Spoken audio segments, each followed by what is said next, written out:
Hi, Trevor here. Have you ever given a speech, a pitch or a presentation and at some point you've gone completely blank? I think that happens to everybody who ever tries public speaking. And that is why I want to talk to you today about note cards.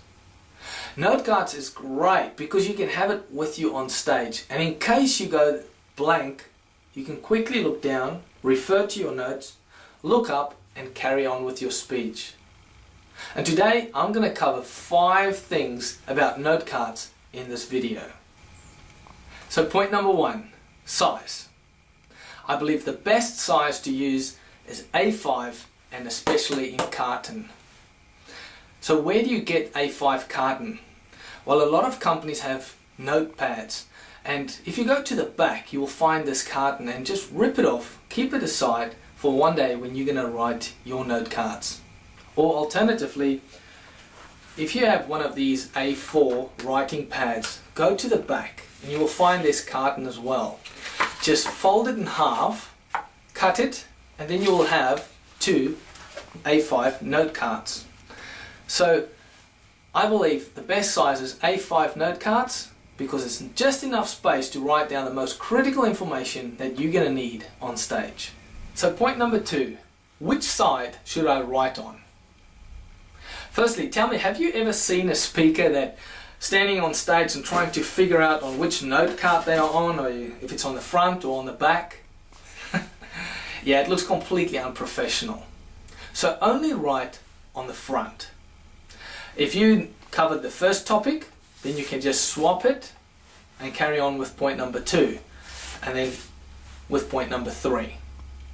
Also, you don't want to give your speech while the audience is reading half of your notes. So rather just write on the front of the note cards, and that will help you to follow along. Number 3 is numbering. Now, I know this might sound very simple, but imagine the big mistake you will make if you transition from note card 1 to note card 4.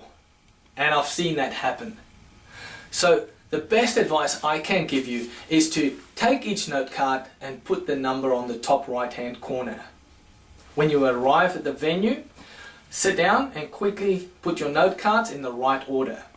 Also, while you're giving your speech, somebody might open up a door and the wind can blow your note cards off the lectern. You're quickly going to bend down, pick them up and put them in the right order and carry on with your speech. So number your note cards on the top right hand corner. Point number 4.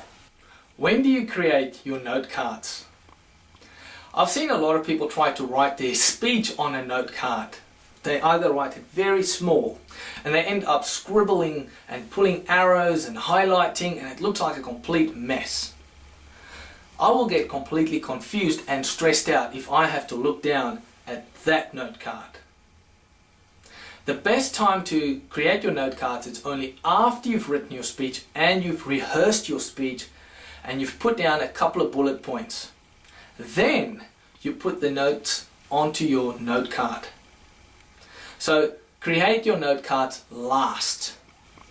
So point number 5, the best use of your note cards. Firstly, do not hold on to your note cards with both your hands. This will make you look small and petite and insecure. So rather hold on to your note cards with one hand so that the other hand is free to talk about the market that went up or the market that went down.